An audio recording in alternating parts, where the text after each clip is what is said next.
Hey guys, this is Brian Doggett with Doggett Engines. Out in the shop this morning, had to do resize some rods for a customer. Putting ARP bolts in a set of 5.3 rods, and I figured I'd do a video on how we go about doing that. So 5.3 rods are a little bit different than your traditional rods back in the Gen 1 small blocks. These are powdered metal. And they are crack cap design. And when I say crack capped, how they're made, they're actually poured into a die.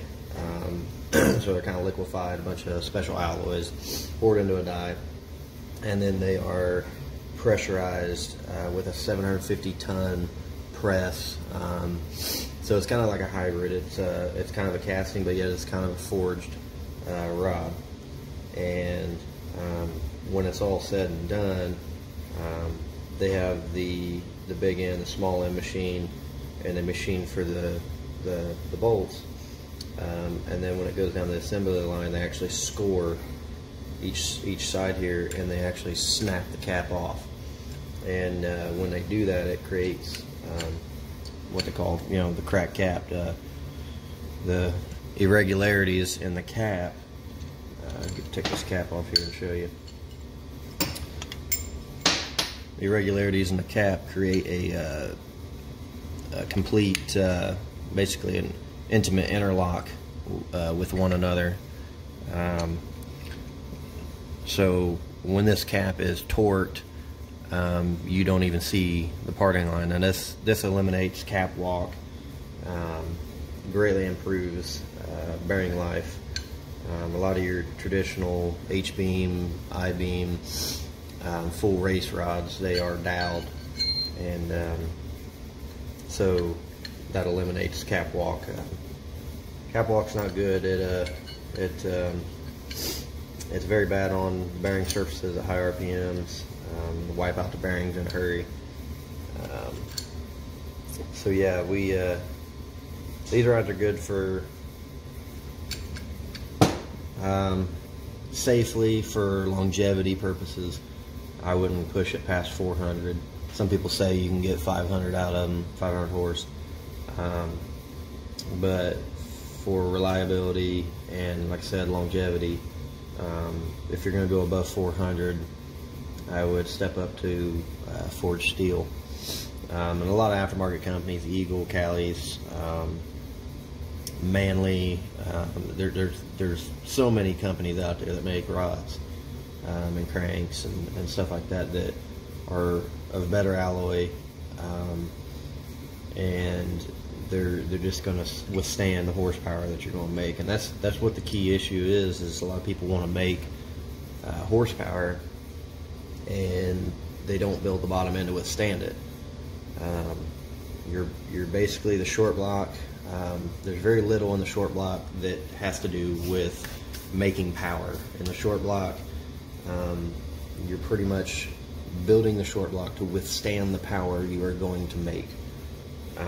So again, if you're going to be making, say, 800, 900 horse, you're going to need a good 43, 44 steel crank. You're going to need good H-beam rods, forged pistons. They have 40-32 alloy, 26-18 alloy.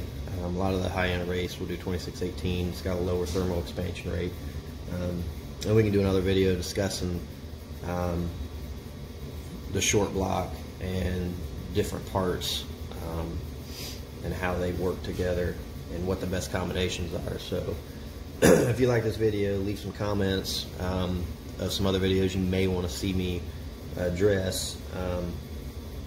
And I kind of want to do these videos for educational purposes, give you guys a look at what goes on in an engine machinist's life, and what we do and the practices we take.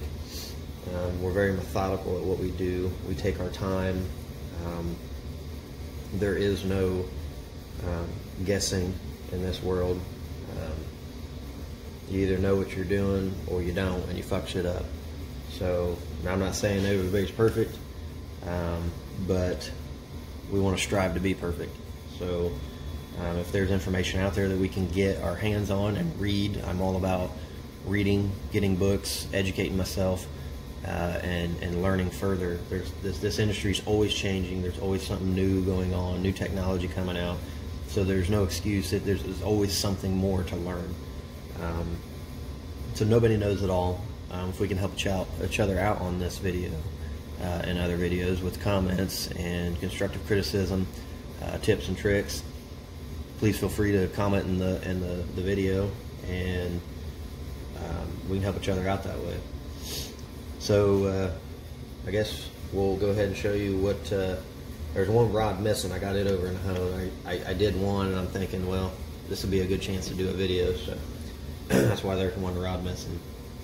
So how we go about this is the crack cap is, like I said, it's a different design. It's not machined, so you can't stick the cap in a rod cap grinder and machine the surface and make it oblong and machine it and hone it out. So the crack cap, it's either, first of all, if it's more than 2,000s out, you want to chuck the fucking rod. It's no good.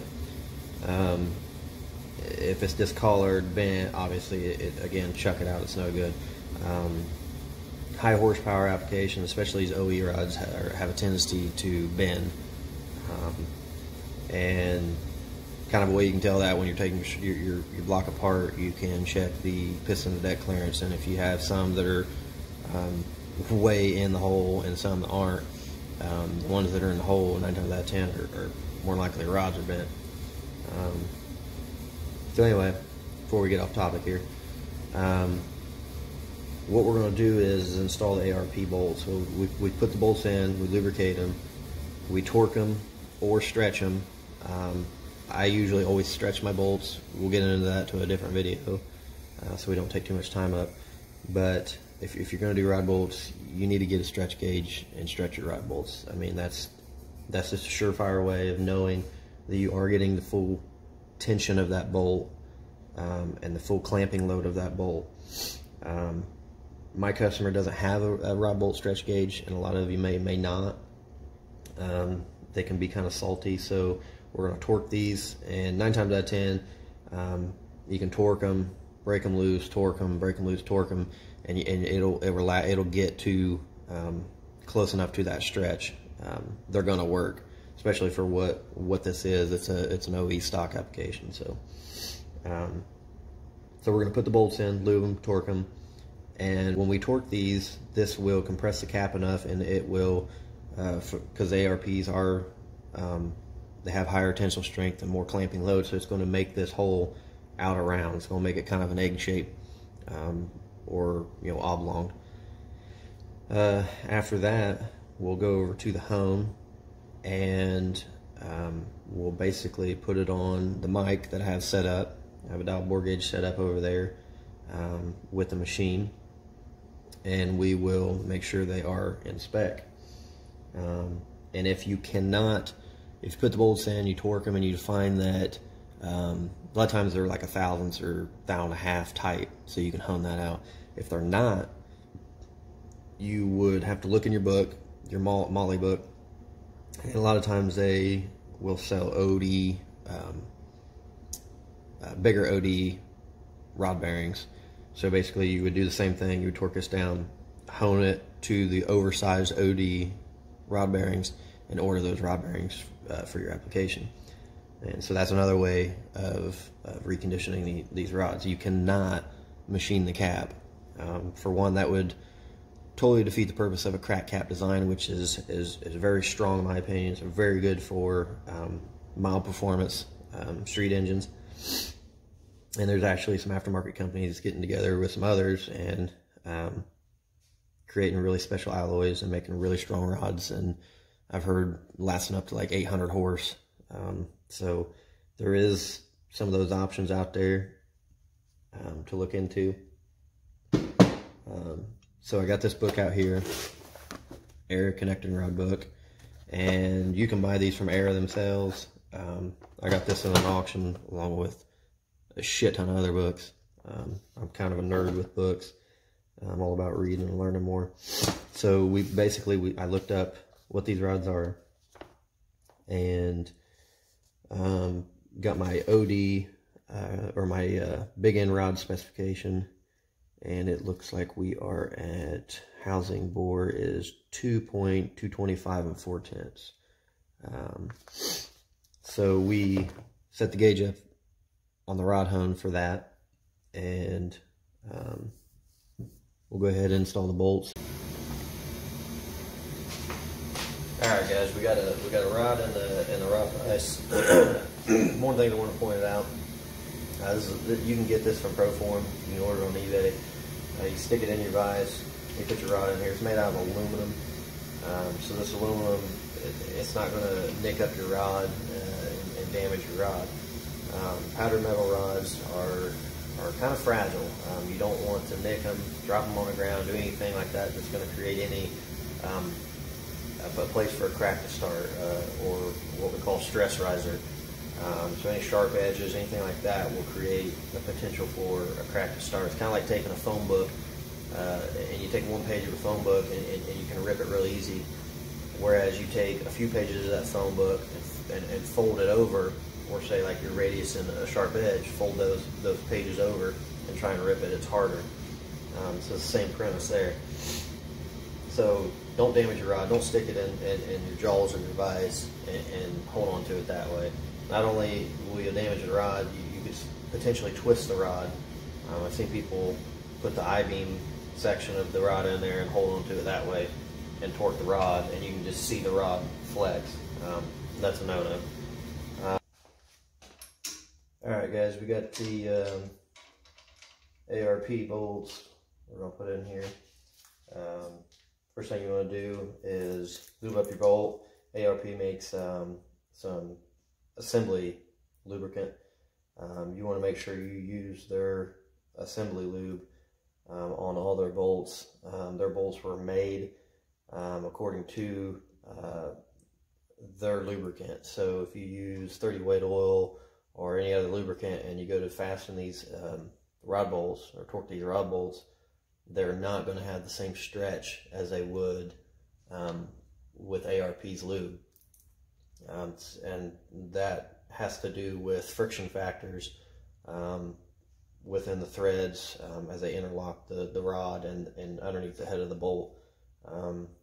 Regular oil doesn't have some of the same qualities as ARP lube has. This has got a little moly in it, a bunch of other stuff. So you want to make sure you use the lubricant. So we're going to take that rod bolt out, put lube into the threads,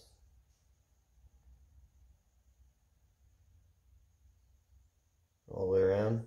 And then also you want to put some lube underneath the head of the bolt and work that around. Don't be shy with it, don't be stingy. Make sure you got enough lube on there. Friction's your enemy here. That's why we lube our bolts before we torque them, to get a good, accurate reading and accurate torque.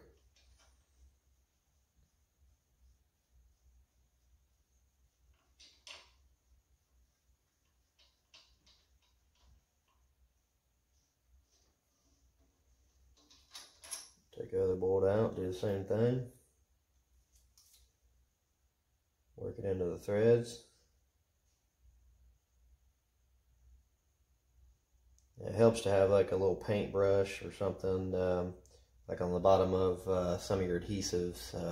Gasket makers and stuff, they have those brushes. You can snap in brushes off and use them to apply your lube. I have one laying around here somewhere, but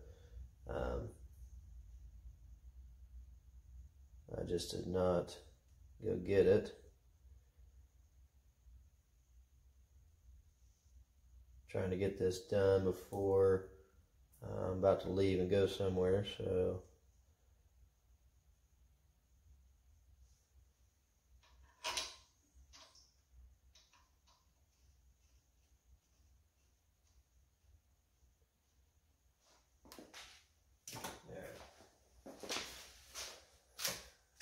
now you want to run your bolts in here. This just lightly. And ARP suggests to stretch these 5.5 to 6 thousandths or torque them to 40 foot-pounds. So when you torque something, you always torque it in 3 increments. So we're going to do 20 foot-pounds here.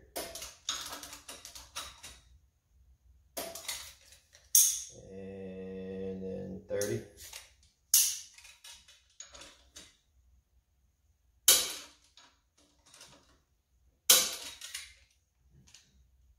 And finally 40.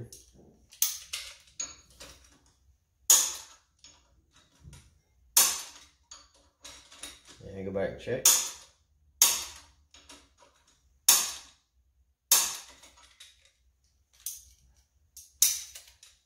And now your rod's torqued. I'm going to step over to the rod hone and I'll show you how we go about measuring the big end of the rod and how we resize it. Alright guys, we're at the quick way rod hone.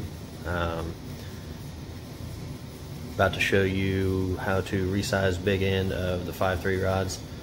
Don't mind the mess. I'm always reorganizing, redoing shit, and it's kind of gotten a wreck over the projects. You get going, get in the groove, and you gotta get shit done, and things kind of pile up. So it is what it is. I'm not going to try and hide it. It's a machine shop, so things get messy, but we always want to stay clean and accurate.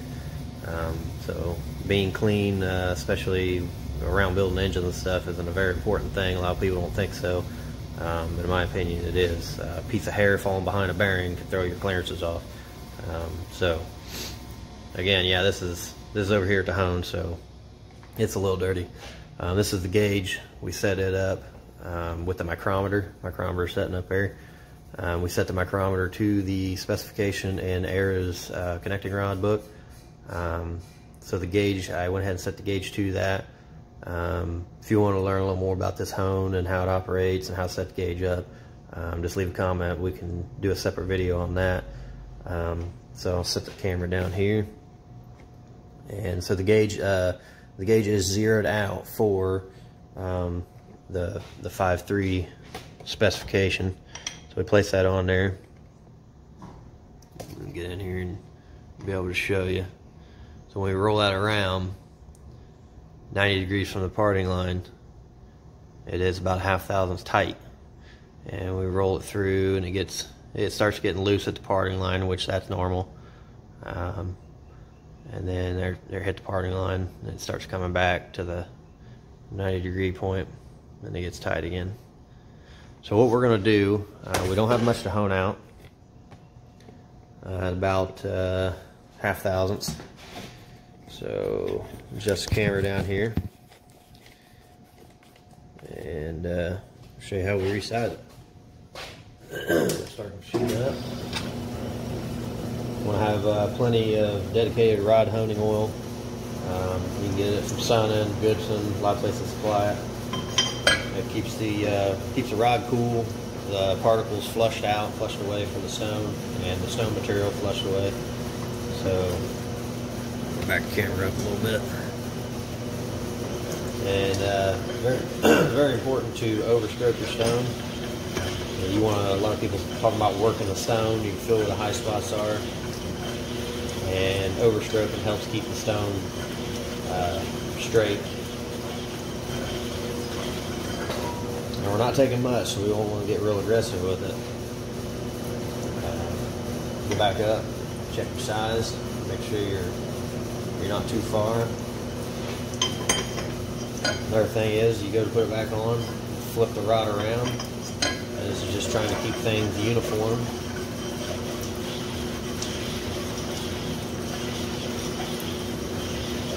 I usually count about 5 or 6 strokes, and then we'll go back and check. You start getting close, you want to don't leave it on there for very long. Do a little bit and keep checking it. You can always take more material away. You can't put it back. And if you go too far, you're going to have to get oversized bearings, and then that's going to be more machine work, more money out of your pocket.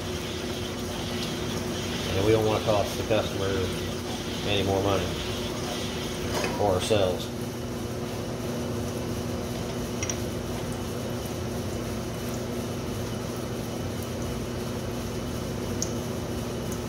So we got about 2 or 3 tenths of a thousandths left.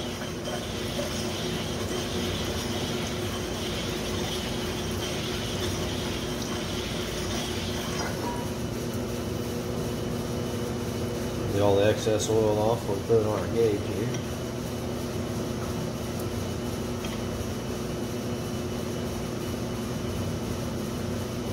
Just a pinch more.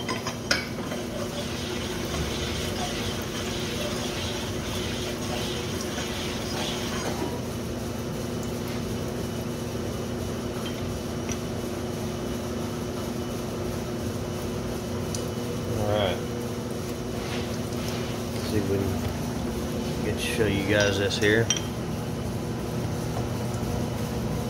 9 degrees from the parting line, right at 0, and that's to specification. All right, so we're at size there. I'll shut the machine down, and got a nice finish in there. See if it'll focus. Nice cross hatching. No shadows. Customer ought to be real happy with that. Got the ARP bolts in there, so it's that much more stronger. You got the crack cap design, so the cap's not going to walk around. You got a good strong bolt in there. Very good upgrade. But like I said, if you're going to go more than 400 horse and want to be reliable with it, like a daily driver, you're going to want to switch to forged steel or a better alloy than that. So if you have any comments, questions, just message me or leave a comment in the video. Leave comments, see maybe some videos you want to see later on you might be interested in. Leave suggestions. And yeah, thanks for watching.